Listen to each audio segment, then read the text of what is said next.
everybody. Thank you for joining me here at the Stade Ahidjo in Yaoundé. We're going to be talking a little bit about this game, about Egypt's victory, unconvincing victory against Sudan. And we're also going to be talking, of course, about our beloved Super Eagles.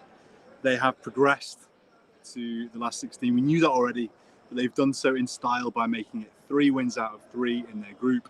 Guinea-Bissau were the latest team to fall against the mighty Super Eagles. I want to hear, those of you watching that game, I want to hear who were the star performers for Nigeria, who were the key men. Were you happy with how Augustin Guavoen mixed the team? Are you happy with the players he brought in? Are you happy to see Umar Sadiq getting among the goals? I want to hear your feedback. I want to hear your reaction to the game. I didn't watch it. I was here watching Egypt take on Sudan. I was here watching Mohamed Salah in the Nile Derby. So I didn't see the game. I need you guys to tell me what happened, how it went, who the star performers were. Tell me, Nigeria fans, why we can be super optimistic heading into the knockout stages, that not only are we going to reach the quarterfinals, but that we can actually go on and win this whole thing. We can bring the title back home to Lagos for the first time since 2013. Rarely a day goes by when I don't think about Nigeria getting their hands on Africa's grandest prize once again. Arise, O compatriots, I say to myself, and I just whisper to myself, I believe that this could be our year. Is this going to be our year? Guys, is this going to be our year? And tell me, how did the Super Eagles look tonight? Who were the star men? And tell me if you're a little bit like me, if you don't want to get too carried away, if you want to keep your feet on the ground, you don't want to get a little bit too ahead of yourself, who were the underperformers? Is there anyone we should be worried about? Is there anyone who... are there any areas of concern heading into the knockout stage? Is there anything Iguavoen needs to improve on? First time since 2006 that Nigeria have won all their 3 group stage matches. So that's already immense. That can't be taken away from this team, particularly after the nightmarish build-up to the tournament they had. The injuries, the absentees, the pull-outs, the Emmanuel Dennis. I don't want to talk about that nonsense. Gernot Rohr, of course, departing.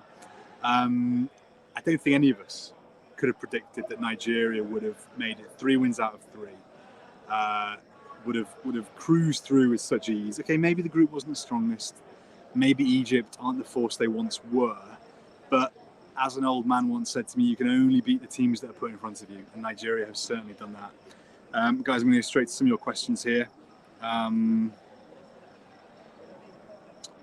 Kenna, tell me, which team can beat this Super Eagles? Fair question. I think in terms of teams being complete, there are very few in this tournament so far who have looked as complete as Nigeria. I mean, Morocco looked very useful, but they were really troubled against Gabon.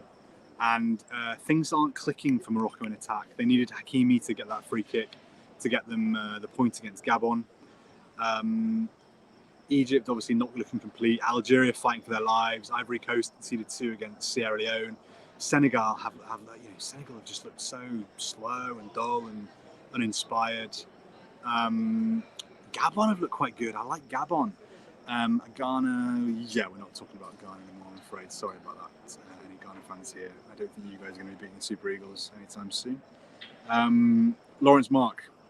Maybe Cameroon, actually. Cameroon could beat Nigeria in Yaoundé. Not as good a team, but with the home support behind them, it's going to be dangerous.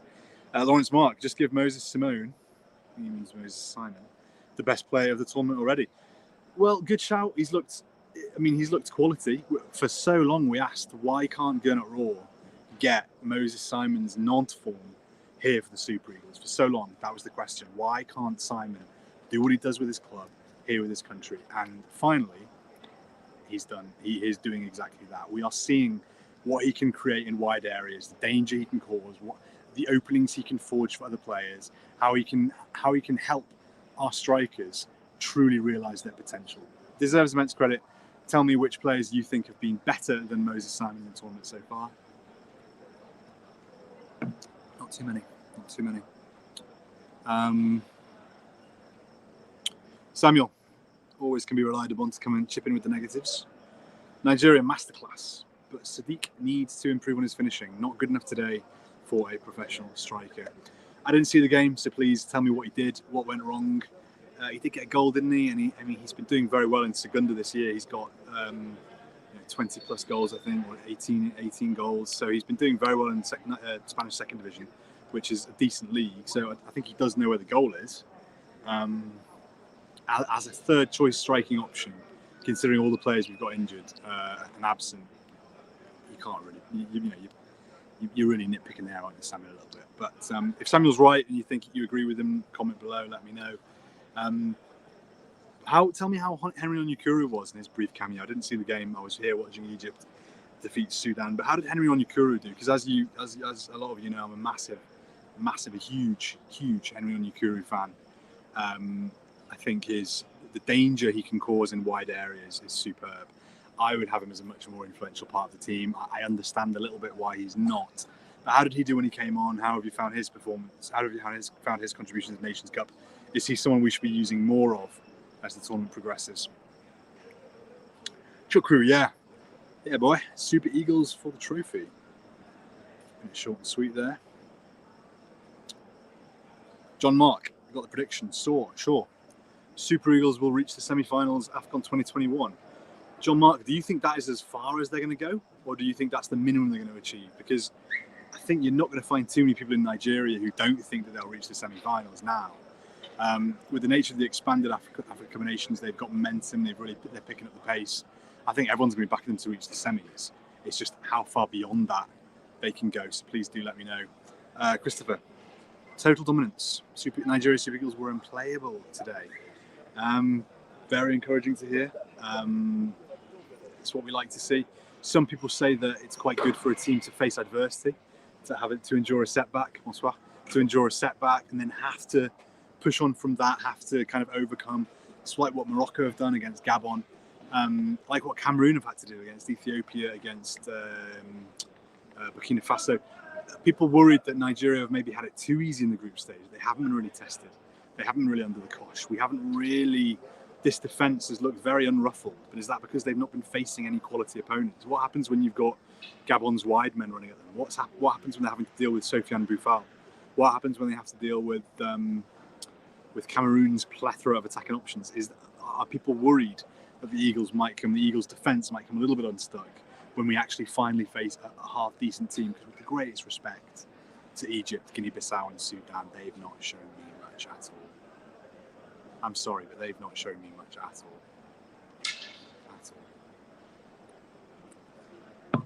Especially Sudan, not a particularly strong team. Paul Lahai, Sierra Leone will qualify tomorrow. At least we have proven to Afcon for respect. I remember you said it's impossible for Sierra Leone to hold Nigeria. I don't think I said that. At all. I remember those two Sierra Leone performances.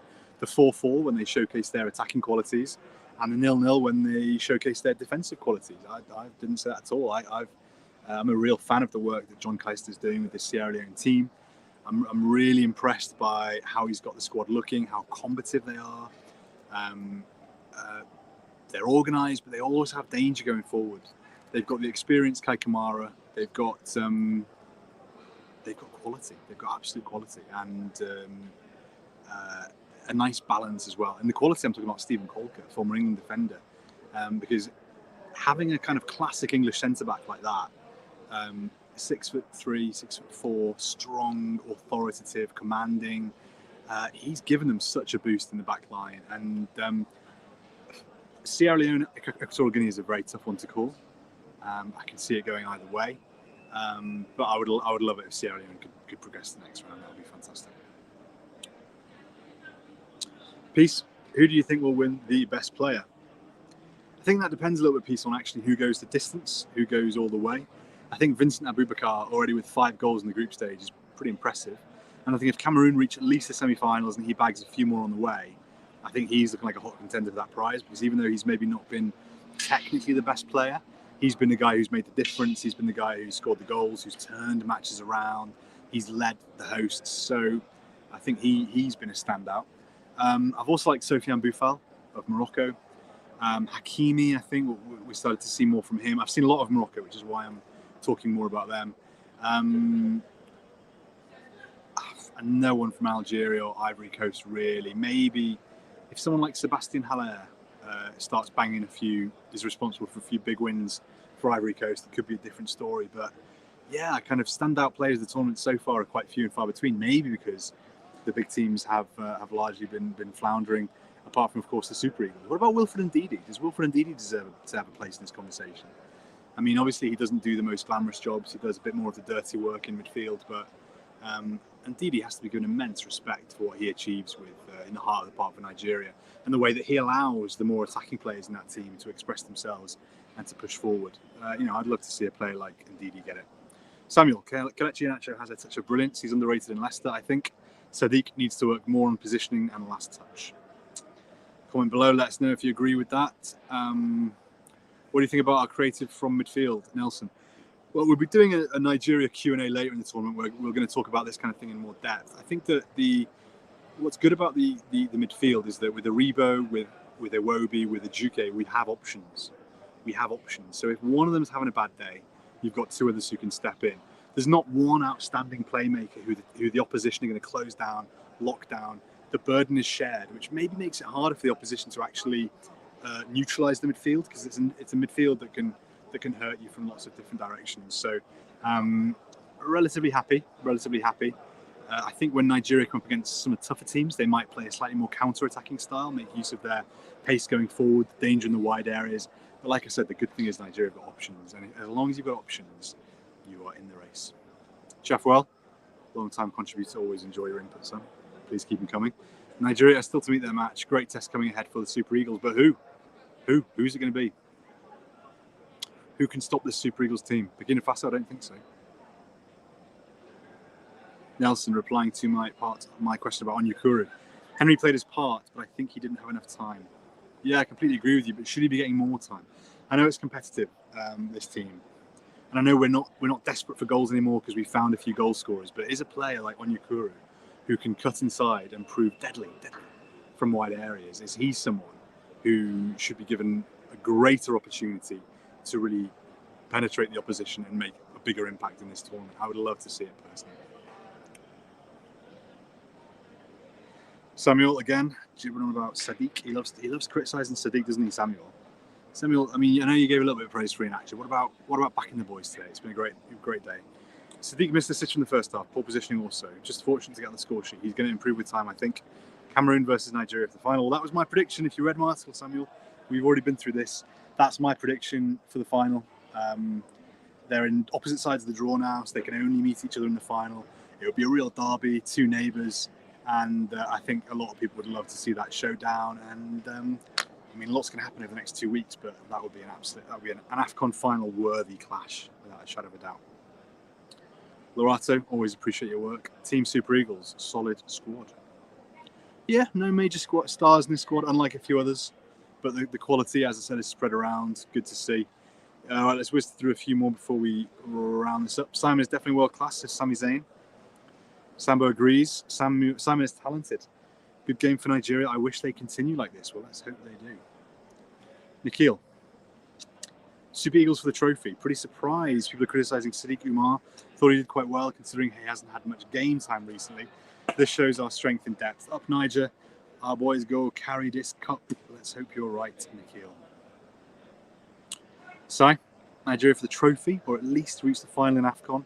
Please comment below. Send me your predictions. Is it going to be the final? Is it going to be the semi-final? Is it going to be the gold medal? That's what I'm hoping for. That's what I'm aiming for, lads. 1980, 1994, 2013, 2022. It's got a ring to it. Abara Stanley, the Super Eagles need to work on their finishing. Apart from that, the team is good. Glad to hear it. Andy, Niger for the trophy. Thanks, Andy. Here we go, Samuel chipping in again. Afcon is teaching the world that football isn't any more about what's on paper. Lower ranked teams are putting up excellent performances against the better ranked teams. Yeah, look at Sierra Leone. Senegal scored only one goal. Egypt and Salah struggling. Algeria on the brink of elimination, and many more. Afcon is exciting. Samuel, I think we can all agree with that. And on that note, I'm going to say good night. Thank you all for your comments. We've got a massive one tomorrow with Ivory Coast against Algeria. They don't get much bigger than this in the group stage. Let me know your predictions for that one. Who are you tipping to win that? Do you think Algeria are going to survive? Are they going to be contenders? Because if they win and if they go through, and they get a bit of confidence back, they can hurt anybody in this tournament. Algeria, don't underestimate the reigning champions. And Ivory Coast are brittle, guys. Ivory Coast, they've got fragility. I'm not talking about the goalkeeper. They've got fragility elsewhere. But I tell you what, if one of those two teams steps into an early lead tomorrow, I think it's going to be ugly. I think we could see a collapse. I hope we don't, but I think we might. Anyway, guys, the day belongs to Nigeria. The day belongs to our beloved Super Eagles. Arise, O compatriots. It's been a pleasure speaking to all of you, and let's pray that we have many more evenings like this one to come throughout the course of the tournament. Thank you, my dear friends. Bonsoir.